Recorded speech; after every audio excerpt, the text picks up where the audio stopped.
Radio Sucesos 101.7 FM presenta Generación Responsable con María Gracia Acosta y la coproducción de Seminarium, un espacio para abordar y entender la transición energética en Ecuador y el mundo. Amigos, muy buenas tardes. Bienvenidos a Generación Responsable, producido por Radio Sucesos y Seminarium. Como siempre, es un gusto darles la bienvenida y hablar acerca de los temas que nos importan, que nos interesan en este momento, sobre todo relacionado a los sectores productivos, a los sectores extractivos. Y así hoy empezaremos haciendo un análisis de lo que está pasando en el mundo del petróleo. Para eso quiero darle la bienvenida a nuestro primer invitado. Él es José Javier Orellana Giler, editorialista de Primicias. Bienvenido, José, qué gusto. Buenas tardes, un gusto es todo mío, María Gracia, gracias por la invitación. Muy gentil. Comencemos analizando qué pasa en este momento con respecto a los precios del petróleo. En los últimos meses vimos que los precios del petróleo han tenido un comportamiento variable, han subido, han bajado. Entendemos que parte de esto, parte de las razones ha sido justamente la guerra Rusia-Ucrania, pero además hay otras variables. ¿Cuáles son las perspectivas? ¿Qué es lo que hemos podido identificar? Gracias. Bueno, a ver, una de las macrotendencias, como bien dices, es la guerra en Ucrania. Esa fue una tendencia positiva hacia el precio, negativa hacia la paz mundial, más o menos un efecto entre 4 a 10 dólares. La segunda tendencia es la ralentización de la economía mundial, que Banco Mundial, FMI, todos los distintos bancos de inversión como Goldman, Morgan Stanley, hablan de esta ralentización global, especialmente en la zona europea. Cuando los primeros análisis se dieron, empezó a darse una baja masiva del precio del crudo, se esperaba que China, que estaba bajo la política de cero COVID, sufriera una desaceleración todo el año 2023. Ahora, como ha eliminado la política de cero COVID, se ve una reapertura de China, entonces eso ha dado un impulso al precio del crudo. Pero todavía siguen los temores sobre la demanda del crudo, especialmente en el mercado de la zona euro y en Estados Unidos, que dependiendo a quién le preguntes, podría tener una recesión, como no. Mi estimado y de algunos bancos de inversiones que no tendría una recesión en Estados Unidos este año. Estados Unidos no, pero y quizá el resto del mundo. Se hablaba en un momento, varios analistas económicos decían, podría haber una recesión mundial, una recesión que incluso afectaría o tendría que ver también con las decisiones que tome China, el gigante, que ahora también dentro de esta realidad económica global afecta al resto del mundo en las situaciones y en las circunstancias que puede estar atravesando. Sí, China es el mayor importador de crudo del mundo y es el mayor consumidor de minerales, o sea, consume casi 60% del cobre. Nosotros principalmente exportamos cobre y oro. El escenario de una recesión global está muy descontado, no se han reducido las probabilidades. Lo que vamos a tener es una caída del crecimiento, probablemente Europa, uno que otro país sí caiga en recesión, pero sí nos va a afectar. O sea, ya lo vemos, por ejemplo, en el tema del precio del camarón, que está afectado por esta caída que hubo del cero COVID en China, especialmente en los últimos meses del año. Pero si tú hablas, por ejemplo, con Rabobank, que es un banco internacional de Holanda, que conoce mucho del sector, ellos te van a decir que sí, que tiene un incremento del precio en el segundo semestre del año. Lo mismo con el crudo, ahorita está alrededor de 80 dólares el indicador para Ecuador, que es el West Texas Intermedia, pero si tú hablas con analistas de afuera, y justo tengo una conversación un poco más tarde con uno de los bancos, se ve que el precio probablemente se mantenga en estos niveles 80-90, especialmente a partir del segundo trimestre de este año, que ya se espera que China empiece a consumir con más fuerza, ¿no? Y que el tema del COVID pase en China.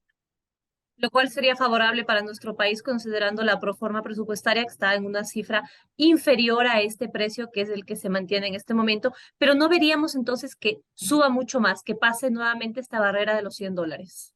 O sea, el problema en Ecuador no solo es el precio, es realmente la producción. Porque como bien indicaste, si bien se presupuestó en alrededor de 65 dólares, que sería alrededor de 73, 75 para el West Texas Intermedia, la razón por esta variabilidad, por si acaso, es por el retorno de la producción de las compras de Estados Unidos de petróleo a Venezuela, que nos afectaría a nosotros con el castigo, solo para dar un adendum al comentario. Pero al mismo tiempo nosotros sufrimos porque, por ejemplo, muchos de nuestros compatriotas viven en España e Italia, que son países que están sufriendo ondas inflacionarias, entonces se espera que afecte las remesas. Lo mismo con Estados Unidos, que el costo de la vida se ha incrementado bastante. Entonces probablemente se reduzcan las remesas. Remesas en Ecuador es más que el banano, son un poco más de 4.000 millones de dólares las remesas que entran al país, unos 3.300 las netas, porque de Ecuador también se envían dineros a Venezuela por los venezolanos que viven aquí, que son más o menos 500.000 de habitantes. Usted mencionaba recientemente también el tema de los bancos que finalmente toman decisiones inclusive con respecto a la compra-venta de bonos o a la emisión con respecto a las tasas y demás, según la confianza que genera el Estado. En este momento, ¿cuál es la perspectiva que tiene el Estado ecuatoriano que entiendo incrementó en cifras negativas realmente el riesgo país? Y después de toda la situación política, la amenaza que siempre existe latente de nuevos conflictos con respecto a posibles marchas, ¿cuál es la visión que tienen estos organismos externos, la banca externa, la banca internacional, con respecto a la confianza que genera el país para posibles inversionistas? Bueno, es que son dos preguntas diferentes. Los bonos soberanos del Ecuador están impulsados más por la capacidad de pago del país y la voluntad de pago, porque no necesariamente las dos van juntas, ¿no? Ya ha pasado en el caso ecuatoriano, en el último default que hubo, no técnico, el último default que dejamos de pagar un bono soberano, en que sí teníamos la capacidad económica, pero decidimos no pagar. Entonces, en ese aspecto, si bien el hecho que se va a ver una recompra, se ha anunciado que va a haber una recompra de bonos, merced a la emisión que se va a hacer de un bono azul. Estos bonos azules son bonos para ayudar al medio ambiente, específicamente a Galápagos, la zona alrededor de Galápagos. Habría una recompra de bonos, eso ha impulsado a la baja el riesgo país. Al mismo tiempo también el precio del crudo ayuda, pero el tema de la producción es bastante complicado, como había dicho anteriormente. Estamos estancados en menos de 500.000 y las expectativas del presupuesto son 515.000 barriles diarios de producción, pero, o sea, al principio se hablaba de llegar a más de 3/4 de millón, ¿no? Y ahora ya ese tema no se toca. Ahora, con respecto a la inversión en el país, la inversión en el país depende de muchos factores, la seguridad jurídica siendo uno de ellos, ¿no? Entonces, por ejemplo, ¿cuál catastro minero tenemos en el país? Tú le hablas a una empresa internacional de minería y te va a decir que el catastro minero, si viene una manifestación como las que ha habido de comunidades reclamando en sectores petroleros y mineros. Entonces es difícil porque, por ejemplo, sí ha habido mucha inversión en el sector privado en temas de acuacultura, porque claro, Ecuador ya exporta 7.000 millones de camarón al año, entonces ha habido mucha inversión en el sector balanceado, etcétera. Pero estos otros sectores están muy afectados. Por ejemplo, yo tengo amigos en Quito, yo estudié parte de mi educación en Quito, que están vendiendo sus propiedades en esmeraldas, sus propiedades vacacionales en esmeraldas, Por ante el la miedo, por la crisis y el inseguridad. crimen que hay. ¿Perdón? Por el miedo Sí, debido a la inseguridad. sí, sí, exacto. En sectores muy conocidos, ¿no? Y la están vendiendo en un mercado que no solo ellos están haciendo, sino otras personas. Entonces son precios a la baja. Entonces son bastantes factores que afectan al inversionista, ¿no? Y es más sector, ¿no? Mira el caso de Colombia, el anuncio del presidente de Colombia, Petro, en Davos, de que no quería más inversiones en el sector petrolero. Bueno, eso es totalmente un ajuste nuevo a la industria ya. Aquí nuestros problemas son más que el deseo del gobierno, es la ejecución, porque se habla mucho de expandir la minería legal, el petróleo, el turismo, etcétera, pero la ejecución no se está dando.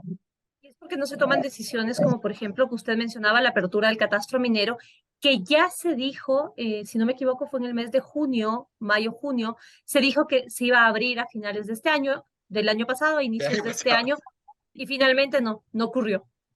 Y tú lo has dicho, es más de un semestre. O sea, nosotros vivimos en un mundo de comunicaciones telemáticas casi instantáneas, bueno, instantáneas realmente, con decisiones que se toman y ajustes que se toman los inversionistas. Entonces tenemos que nosotros adaptarnos a esa realidad. No vivimos en un mundo de hace 30 años en que todo tomaba mucho más tiempo, ahora la gente reacciona. Estoy Podríamos seguro que decir, más tarde me preguntarán sobre el tema actual de la situación política del país, ¿no?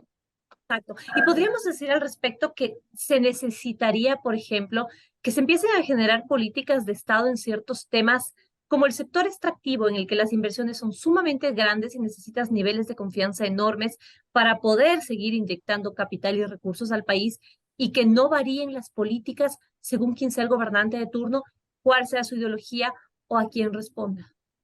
Totalmente de acuerdo. Necesitamos políticas de Estado que vayan mucho más allá del corto plazo, que es una administración de 4 años de presidenciales, sino que vayan en términos de 10, 20 años. Pero no solo en sectores estratégicos, sino en toda la economía, porque no hay catalizadores para generar empleo.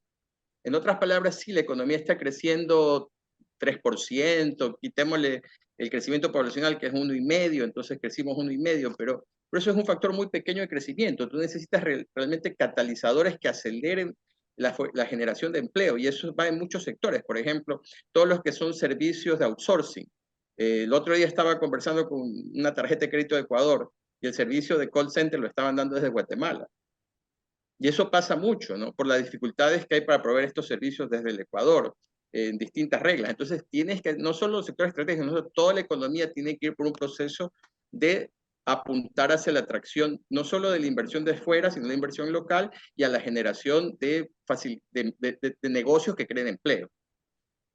Podría darse sin tener tanta mano de un gobierno en la política, es decir, sin tener que tomar decisiones con respecto a temas laborales, a temas de seguridad social y demás, que nos quitan competitividad y hacen que los de acá o los de afuera no quieran invertir, no quieran generar incluso más empleo. A ver, primero tenemos un tema idiosincrático, ¿no? Nosotros como país, como cultura, tenemos ciertos problemas de por sí. Agreguémosle los problemas legales. Ecuador toma muchísimo tiempo, somos uno de los países que más tiempo toma lidiar con temas burocráticos. Agreguémosle los temas de inseguridad. Si bien ahora todos estamos trabajando, bueno, no todos, pero hemos asumido mucho el rol de la telemática, de estas conversaciones que tenemos. Pero, por ejemplo, mucha gente en Guayaquil no sale pasadas las 8 de la noche. Y soy muy sincero, aún cuando yo pido un delivery, una entrega a domicilio, me aseguro mucho de confirmar que la persona que me está haciendo el delivery es la persona autorizada por el restaurante o donde esté pidiendo la comida. Estamos atemorizados. Quizás sea una exageración porque estamos acostumbrados al pensamiento de Ecuador, isla de paz. Yo también entiendo aquello. Me ha tocado vivir en Bogotá en una época que Bogotá era muy peligrosa, y también en Ciudad de México, pero esto también te ralentiza los negocios. O sea, Exacto, se necesita tanto en Quito como entonces Guayaquil, esto es nacional, ¿no? decisión y toma de nuevas políticas públicas. José, por cuestiones de tiempo vamos terminando la Sí, sí. entrevista, así que quiero agradecerle muchísimo por su tiempo, muy amable. No, Gracias, placer José todo mío, a Orellana. las órdenes. Muchas Dios gracias, hasta bendiga. luego. Una feliz tarde. Gracias. Recuerden, porque tu empresa se merece el más alto nivel de especialización para atender desde tus necesidades más simples a tus proyectos más complejos. En Robalino contamos con más de 90 abogados y 80 consultores altamente capacitados en una variedad de disciplinas para brindarte un servicio integral y a tu medida. Conoce más de nosotros y nuestros servicios en www.robalinolo.com. LinkedIn, Robalino y CPA Consultores, Robalino. Instagram, Robalino Lo. Si actualizas tus datos, recibirás información sobre trabajos programados en tu sector, valor pendiente de pago y factura electrónica a tu correo. Empresa Eléctrica Quito, la energía que te mueve. Vamos a hacer una pausa, amigos. Enseguida regresamos con otra entrevista con la ministra de Telecomunicaciones, Diana Maino, aquí en Generación Responsable.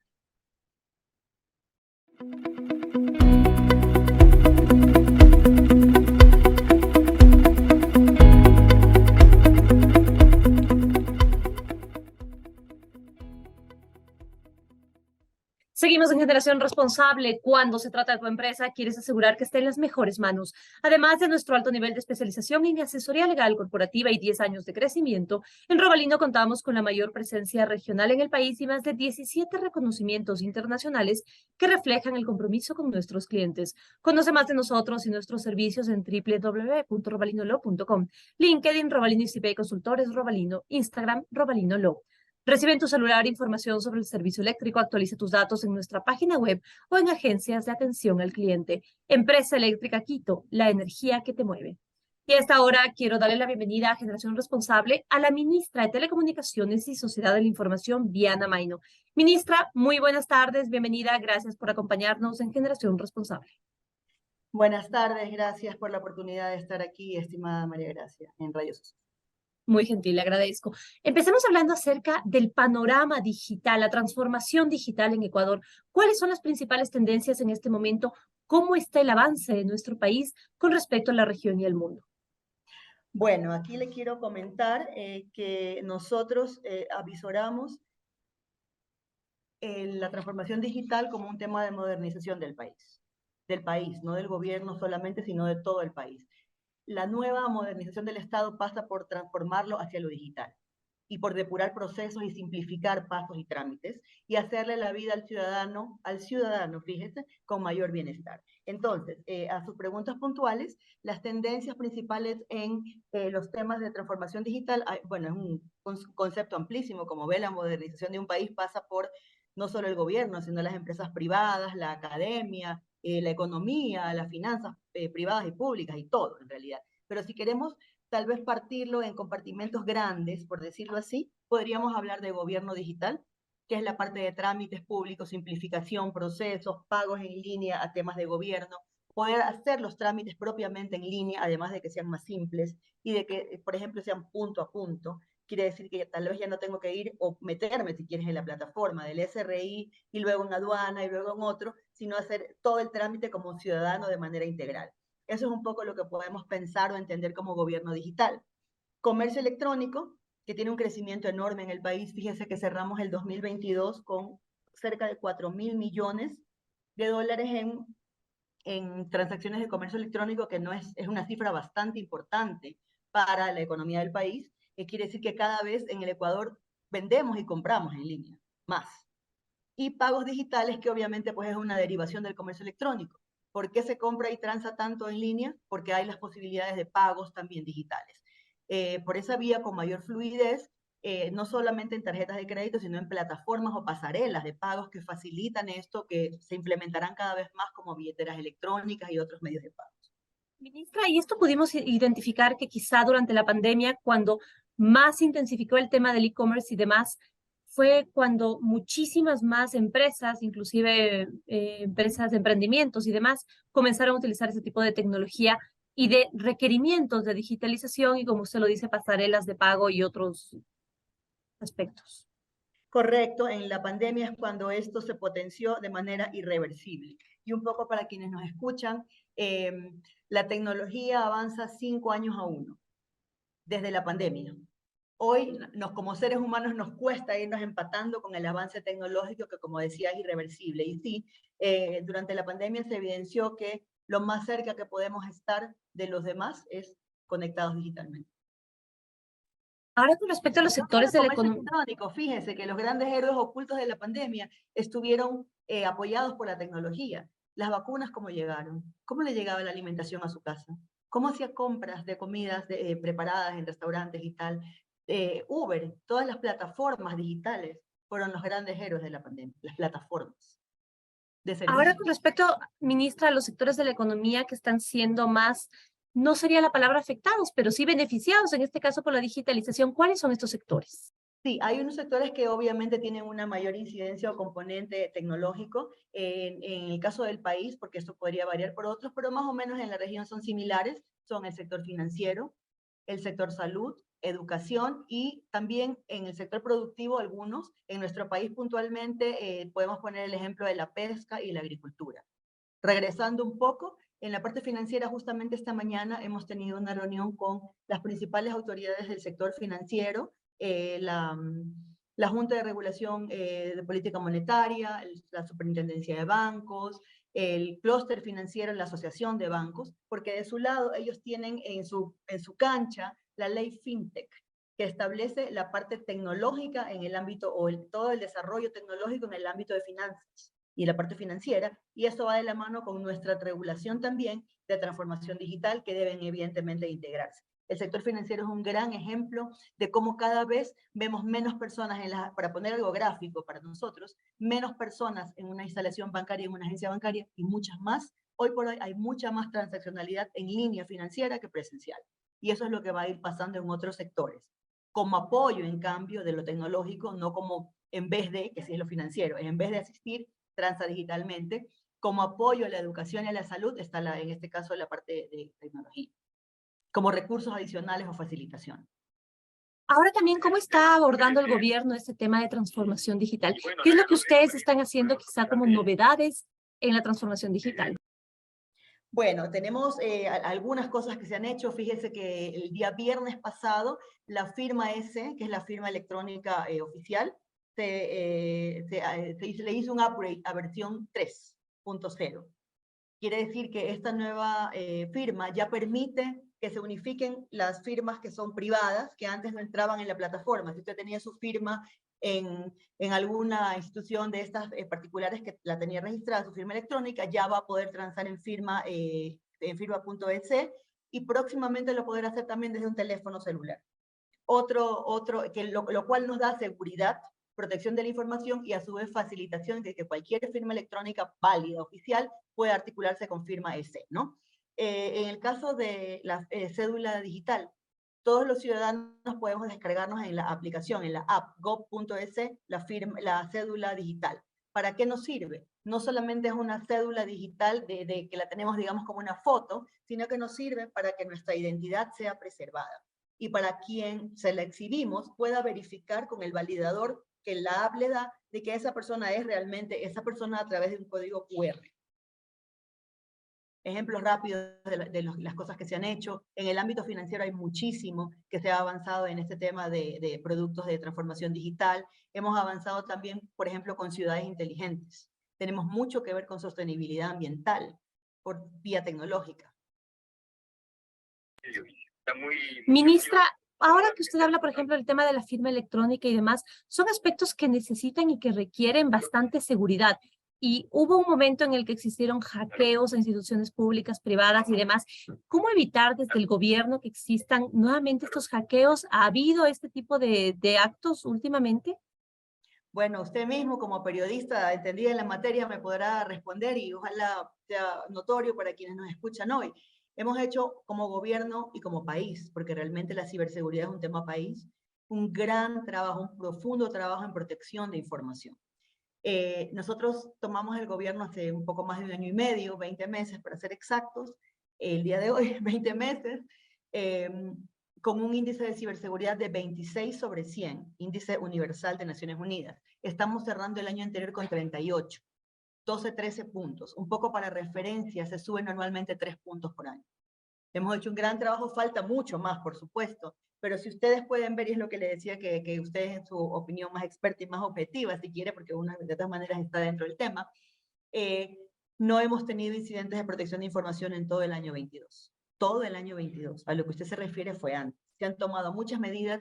Nadie le puede decir en ningún país que está absolutamente exento de un incidente de protección o de ruptura de protección de información. Lo que sí le puedo decir es que en efecto su pregunta, mientras más transaccionalidad digital hay, tiene que haber más seguridad de la información y en eso para nosotros es un trabajo prácticamente paralelo.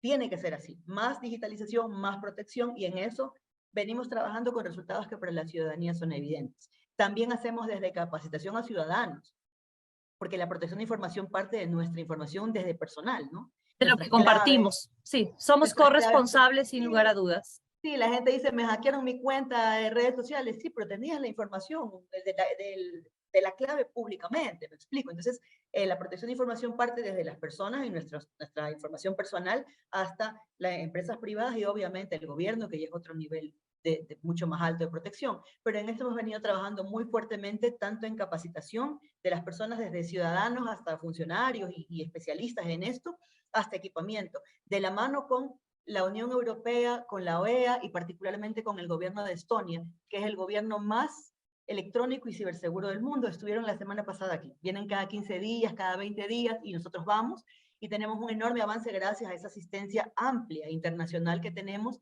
porque los temas que se manejan en nuestro ámbito, estimada María Gracia, son temas globales.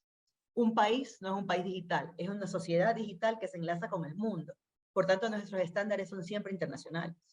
Ministra, para terminar también, ¿qué impacto se espera en la economía con respecto a este uso mucho más fuerte, más enfocado en nuestro país, como usted lo ha anunciado, de la transformación digital? ¿Qué impacto se esperaría a mediano y largo plazo en la economía ecuatoriana? Mire, allí le puedo decir números, que es un poco de lo que se trata su pregunta. Las economías más avanzadas del mundo se basan en plataformas y en sistemas mucho más tecnológicos y digitales que aquellas economías que no lo son. ¿Qué quiero decir? Que a medida que más avanzamos en el país en estos temas, la transformación digital incide y tiene un impacto directo en el crecimiento económico, por temas muy obvios: eficiencia, controles, producción, reducción del error humano, para que se pueda redireccionar la parte humana a otros temas mucho menos operativos y más donde realmente la mente humana puede aportar. le puedo decir que la digitalización de un país es el cuarto factor con el que se mide qué tan productivo es. Qué tan avanzado es un país, el cuarto, pasando al tercer punto, es qué tan digital es. Nos miden por eso internacionalmente, porque es un factor de la economía. Entonces le puedo decir, ya hablando un poco de números, que la transformación digital ayudaría a las empresas a hacer algo como encima del 70% más eficientes. Y en reducción de costos, pudiera reducir hasta el 40% de costos. Eso en la parte empresarial. En la parte de ahorro, de inversión, afortunadamente todos estos temas tecnológicos y digitales no son tan caros. Son mucho más económicos que construir infraestructura y nuevos locales, por ejemplo. Y crecer en toda la parte de infraestructura de costos, de equipamientos y tal. Podemos dimensionar que si 32 de las empresas del país invirtiesen en transformación digital, podríamos ahorrar como 4.000 millones de dólares y producir el doble, 8.000. Son buenas noticias entonces que hay que fomentar en este momento. Mire, para Muy despedirme, bien. quiero mencionar que estamos en la era de la economía de servicios, no de bienes. Y esa economía de servicios se transa definitivamente de manera en línea, como lo evidencia el comercio electrónico. Hoy los servicios se transan en línea. Y si vamos más hacia allá y ponemos las plataformas y la tecnología que, como digo, no es cara, al contrario, es mucho más económica que invertir en físico, en infraestructura o en equipamientos físicos, vamos a tener un país definitivamente mucho más competitivo. Pasa de línea directa lo uno con lo otro. Son buenas noticias entonces para el Ecuador y que sigamos en esa línea. Muchísimas gracias. Quiero agradecer a la ministra de Telecomunicaciones, Diana Maino. Gracias a ustedes. Buenas tardes. Gracias por acompañarnos en Generación Responsable. Gracias. Robalino te brinda una variedad de servicios incluyendo asesoría contable, financiera, consultoría para tu cumplimiento tributario y acompañamiento legal a nivel nacional e internacional. Nuestros servicios de CPA y consultores Robalino y nuestra línea de Business Process Outsourcing están hechos para darte el acompañamiento que necesitas. Conoce más de nosotros y nuestros servicios en www.robalinolaw.com. LinkedIn, Robalino y CPA Consultores Robalino. Instagram, Robalino Law. Recuerda, en la empresa eléctrica Quito dejaremos de entregar la factura física. Actualiza tus datos en nuestra página web y accede a los beneficios que te otorgamos. Empresa eléctrica Quito, la energía que te mueve. Y aquí concluimos, amigos, este programa Generación Responsable, producido por Radio Sucesos y Seminarium. Como siempre, es un gusto que nos hayan acompañado. Muchísimas gracias para todos. Una feliz tarde.